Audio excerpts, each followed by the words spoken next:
auditeurs et téléspectateurs de la radio et télévision Tambara, vous pouvez désormais suivre votre chaîne de télévision préférée Tambara sur le satellite BadrSat 7, angle 26 degrés Est, fréquence 11010, polarisation verticale, symbole RED 27500.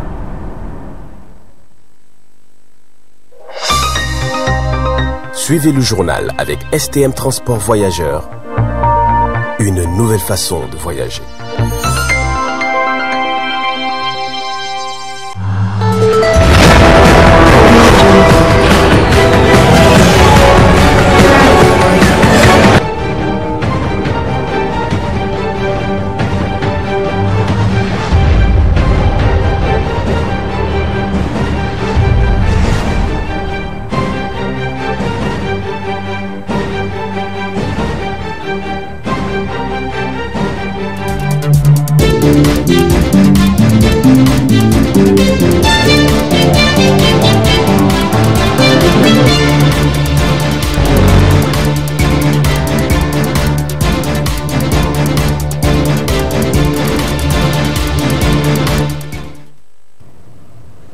Bonsoir à tous et bienvenue à cette édition du soir sur la télévision Tambara. Sous le haut patronage du cabinet du président de la République, le RJRN a commémoré son 12e anniversaire hier 22 juin 2023 et c'était dans leurs locaux en présence de notre reporter Ibrahim Kantama.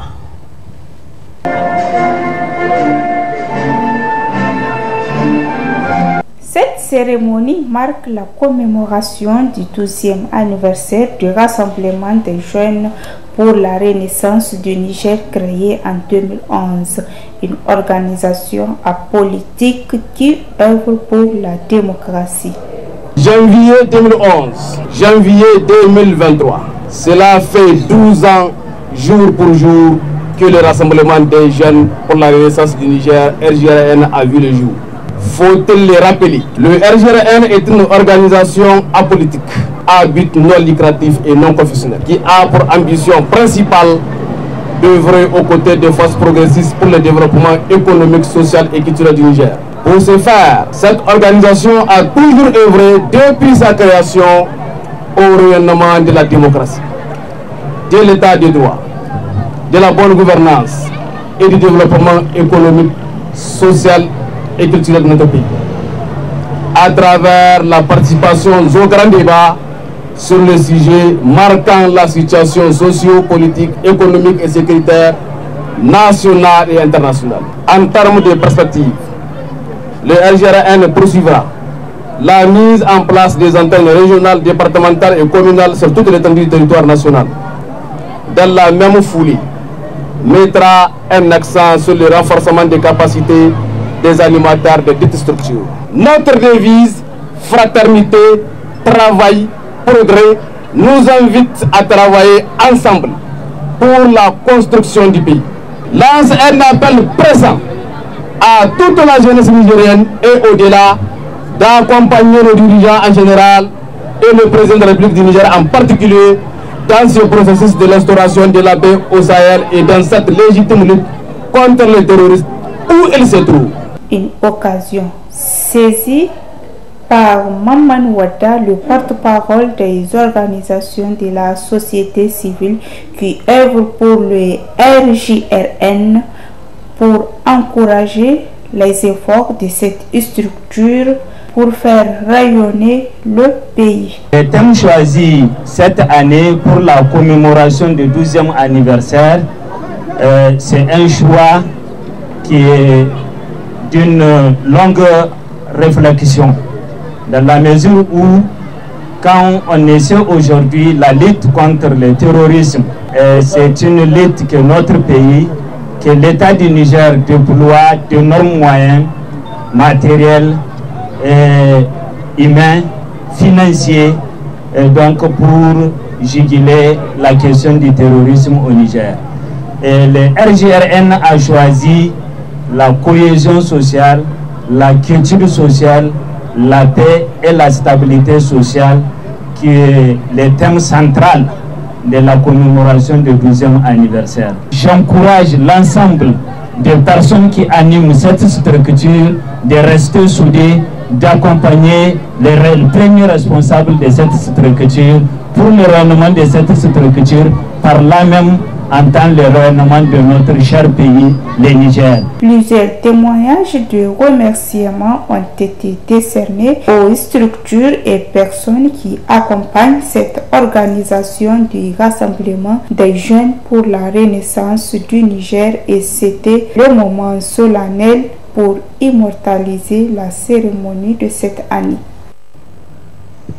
Ouverture de la caravane d'études de l'école de comptabilité, de communication, d'administration et de management ECAM ce jour 23 janvier 2023 au siège de l'ECAM. D'autres détails dans ce reportage. Problème de recrutement des jeunes diplômés.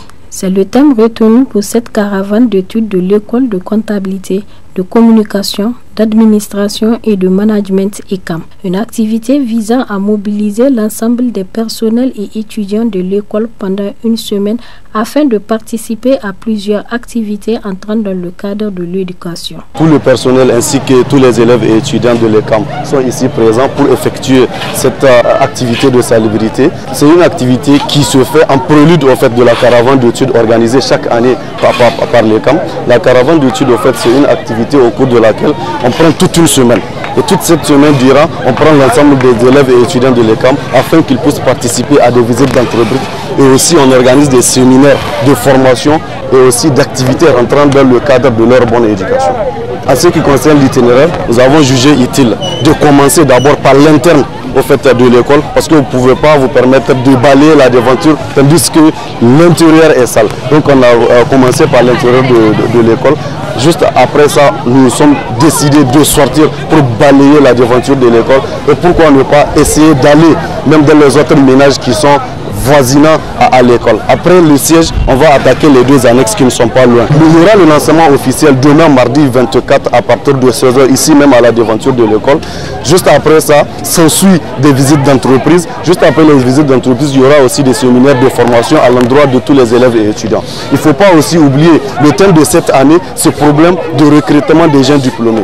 C'est vraiment un acte à saluer d'avoir choisi ce genre de thème pour l'ensemble de tous les scolaires nigériens et les scolaires de l'ECAM en particulier. L'objectif principal aussi de cette journée de salubrité, c'est de montrer à l'opinion nationale et internationale que le personnel de l'ECAM, non seulement en ce qui concerne leur vie quotidienne, ils participent activement également en ce qui concerne les activités permettant de garder notre environnement sain. Le chargé de la communication et de renseignement de l'ECAM a lancé un appel aux jeunes. L'appel que j'ai à lancer à l'endroit de tous les élèves et étudiants de l'ECAM, c'est juste pour leur dire que les journées de salubrité, ça ne doit pas seulement se passer les jours où l'école vous dit. Qui dit salubrité dit garder notre environnement propre. Qui dit de garder notre environnement propre dit de rester en bonne santé et surtout de l'hygiène et surtout la propriété totale. Notons que cette caravane d'études de l'école de comptabilité, de communication, d'administration et de management se déroulera pendant 7 jours. Un moment d'échange, de divertissement et de s'investir davantage dans l'éducation. Déclaration de presse de l'Union démocratique des travailleurs du Niger UDTN relative à la situation sociale, économique et sécuritaire qui prévaut dans le pays. Suivez un extrait de la dite déclaration avec le SG de l'UDTN.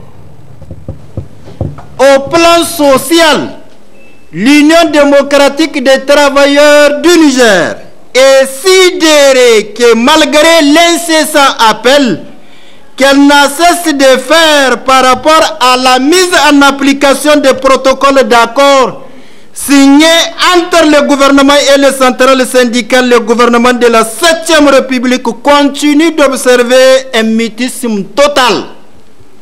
C'est pourquoi l'Union démocratique des travailleurs du Niger, fidèle à ses habitudes, réaffirme sa ferme détermination à combattre farouchement tout comportement ou toute situation tendant à remettre en cause l'intérêt général du peuple nigérien et celui des travailleurs, en particulier chèrement acquis des hautes luttes. Sinon, comment comprendre et admettre que les autorités de la 7e République refuse à ne pas donner suite aux incessants appels des travailleurs nigériens par rapport à la concrétisation sur les actes de la révision à la hausse du taux de SMIC et l'augmentation conséquente des salaires tenant compte du coût de la vie. La mise en application immédiate et sans condition de la promesse faite par le président de la République lors de sa rencontre avec les centrales syndicales représentatives le 19 janvier 2023 à son cabinet sur l'octroi d'une prime de départ à la retraite. La construction des logements sociaux dans les fonds propres de l'État en vue de sécuriser les familles des travailleurs conformément au programme présidentiel de construction de 25 000 logements. La construction d'infrastructures et la dotation de l'ensemble des établissements de l'EFPT, le CFM, le CET, le CFPT, les lycées professionnels et techniques en équipement adéquat. Au plan économique, l'Union démocratique des travailleurs du Niger a appris avec consternation les détournements érigés en mode de gouvernance révélés au quotidien par la presse suite aux inspections menées par les inspecteurs d'État, la Halcia et la Cour des comptes lors de la diffusion de son bilan de comptes annuel. C'est pourquoi l'Union démocratique des travailleurs du Niger exige du gouvernement de la 7e République que les auteurs, co-auteurs, complices et commanditaires de ces détournements soient traduits devant les tribunaux, quelle qu'en soit l'appartenance ethnique et politique. Au plan sécuritaire, l'Union démocratique des travailleurs du Niger félicite et encourage les forces de défense et de la sécurité qui ne ménagent ni leur temps ni leur effort pour la défense de l'intégrité du territoire national suite aux attaques perpétrées par les forces du mal à l'est, au nord-est et à l'ouest de notre pays. L'Union démocratique des travailleurs du Niger, UDTN, demande-t-elle au gouvernement de mettre à la disposition de nos forces de défense et de sécurité des moyens logistiques appropriés répondant aux exigences du moment afin qu'elles accomplissent convenablement leur exaltante mission. L'Union démocratique des travailleurs du Niger demande aux autorités de la 7e République de prendre des mesures d'accompagnement à l'endroit des travailleurs se trouvant dans des zones d'insécurité, ainsi que l'octroi d'une prime spéciale des risques à tous les travailleurs se trouvant dans des zones d'insécurité. L'Union démocratique des travailleurs du Niger lance un vibrant appel de mobilisation permanente à l'ensemble de ses militantes et militants afin de répondre massivement à un éventuel mot d'ordre pour que toute la lumière soit faite par rapport à l'ensemble des détournements qui ont eu lieu dans notre pays depuis l'avènement de la 7e République. Les réseaux sociaux sont des moyens de communication très utilisés de nos jours, mais ces moyens de communication sont devenus un phénomène parfois à l'encontre de nos religions, comme en islam. Voyons cela dans ce reportage. Les réseaux sociaux sont des moyens de communication qui permettent de partager des vidéos, des images et même des informations. Mais de nos jours, ces moyens de communication sont devenus un phénomène qui pousse la population à délaisser leurs valeurs religieuses et leurs traditions. Car il est constaté que sur certaines pages de ces réseaux sociaux, certaines femmes mariées avec leur époux ou des jeunes ont tendance à publier des vidéos insignifiantes et sans contrôle en dansant ou en chantant, ce qui est contraire aux valeurs religieuses et aux recommandations islamiques, explique Oustaz Jibril Sahabi. Très malheureusement, les péchés que nous sommes en train d'encaisser sur les réseaux sociaux sont très nombreux et variés. Nous pouvons aujourd'hui parler de ce que nous avons constaté il y a de cela quelques années, que les jeunes filles, souvent les femmes mariées, souvent même des couples, vous allez les voir sur les réseaux sociaux, sur TikTok, sur des statuts Facebook en train de propager leur nudité, c'est-à-dire de faire ce qu'on appelle l'exhibitionnisme. Tout ça là, c'est des choses que l'islam condamne. Et très malheureusement, nous vivons, si vous voulez, une ère, une génération où le diable a gagné beaucoup de terrain dans le camp des musulmans. Aujourd'hui, les enfants des musulmans, ils ont pratiquement perdu les repères.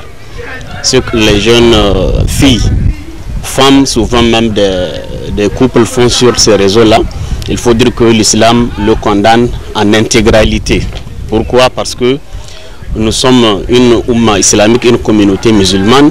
Nous sommes appelés à vivre en respectant les règles, les normes de l'islam. Et très malheureusement, ce n'est pas ce que nous constatons à travers la pratique de ceux qui sont les usagers de ces réseaux sociaux. Vous allez voir, la femme souvent, c'est elle-même qui prend ses photos pour propager, pour le faire passer au vu de tous. Et ça, là, nous savons, l'islam interdit le fait que la femme sorte de chez elle sans se couvrir le corps en entier. Et voilà qu'aujourd'hui, ce n'est pas le quartier ou la ville qui arrive à voir la nudité de la femme sur le monde entier. Parce que celui qui publie ces photos presque nues, cette personne-là est en train de montrer son image au monde entier. Et voilà que c'est un péché très grave parce que le messager sallallahu alayhi wa sallam dit: tous les membres de ma communauté, il se pourrait qu'Allah subhanahu wa ta'ala leur efface leurs péchés, excepté, bien entendu, ceux qui prennent les gens en témoin pour leur montrer leurs péchés qu'ils sont en train de commettre. Aujourd'hui, celui qui se publie sur les réseaux sociaux, cette personne-là est en train de porter tout le monde en témoin, de prendre tout le monde en témoin que voilà les genres de pratiques qu'il est en train de faire. Et ça, c'est un péché très grave. Allah ne va pas le pardonner. C'est le messager qui le dit, sallallahu alayhi wa sallam. Et ça fait partie aussi de ce que l'islam appelle at-tabarruj ou bien as-sufur, le fait que la femme laisse apparaître certaines parties de son corps ou bien les embellissements que l'islam interdit à la femme de montrer aux inconnus. Et c'est ce que nous sommes en train de vivre dans nos pays, des pays qui sont majoritairement musulmans, et très malheureusement nous allons voir que dans la pratique ce n'est pas l'islam qui est pratiqué. Et il faut dire que tout ça là nous allons reprendre devant Allah subhanahu wa ta'ala. Et Allah va dire, voilà un tel fils d'un tel qui a fait telle pratique, qui s'est publié à moitié nu. Des femmes qui se montrent en train de danser, qui se laissent voir par le monde entier en train de danser avec des vêtements ou bien des habillements qui ne sont pas décents. Tout ça là, nous allons voir que Allah subhanahu wa ta'ala, il va nous interroger là-dessus. Et ceux qui le font, et ceux qui cherchent à le voir, toutes ces personnes-là vont répondre devant Allah subhanahu wa ta'ala. Aujourd'hui, nous sommes à un moment où le fait de rappeler aux fidèles ce que l'islam dit chaque jour, c'est comme si ces derniers temps, les gens ne veulent même pas entendre parler de l'islam. Les gens en ont assez. Et ça, ce n'est pas un bon signe. Ça annonce la fin des temps. Ce que nous sommes en train de voir et que les gens ne l'interdisent pas surtout, c'est un des signes de la fin des temps. À noter que le Niger est un pays à 99% musulman, donc les utilisateurs doivent prendre conscience et savoir comment utiliser ces réseaux sociaux pour la sauvegarde de nos mœurs. Elle ne donne pas toujours envie et pourtant elle possède de nombreuses vertus qui pourraient bien vous inciter à la consommer quotidiennement. Elles permettent de prévenir les maladies cardiovasculaires et aussi réduisent l'absorption des glucides, ce qui freine la montée de la glycémie. Quel est cet aliment dont la valeur nutritionnelle est nécessaire pour l'homme? Découvrons-le ensemble dans ce commentaire de Aïs Adamo. Cultivée ici dans notre pays, on la retrouve souvent dans nos assiettes accompagnée d'une fine couche de vinaigrette et on la mange si bien. La salade locale verte apporte beaucoup à l'organisme à cause d'une mine de vitamines et de minéraux, notamment la vitamine B9, indispensable au renouvellement cellulaire, à la protection cardiovasculaire, aux troubles de l'humeur et de mémoire, et de la vitamine C nécessaire aux défenses immunitaires. C'est pourquoi il est conseillé de la consommer quotidiennement, simple ou composée, selon son accompagnement ou sa position, c'est-à-dire une entrée ou considérée comme un plat. Certes, manger une portion de la salade par jour est une bonne chose, mais accorder plus d'importance à son hygiène l'est encore plus, car sa mauvaise hygiène peut entraîner d'autres maladies. C'est pourquoi il est demandé aux femmes de bien désinfecter et rincer ces salades avec des désinfectants avant de les préparer. Un mauvais rinçage de la salade peut mettre la vie de toute une famille en danger et au-delà de la famille, celle des voisins aussi. C'est la fin de ce journal. Merci de nous avoir suivis. Au revoir et à demain.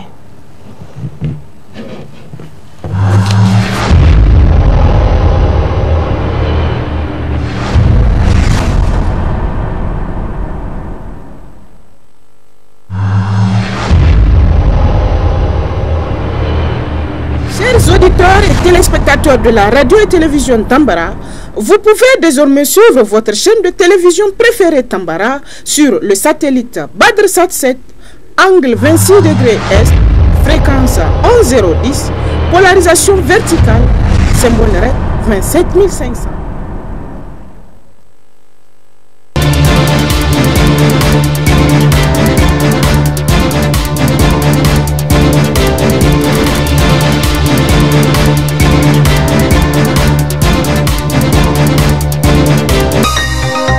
Ce journal vous a été présenté par STM Transport Voyageurs.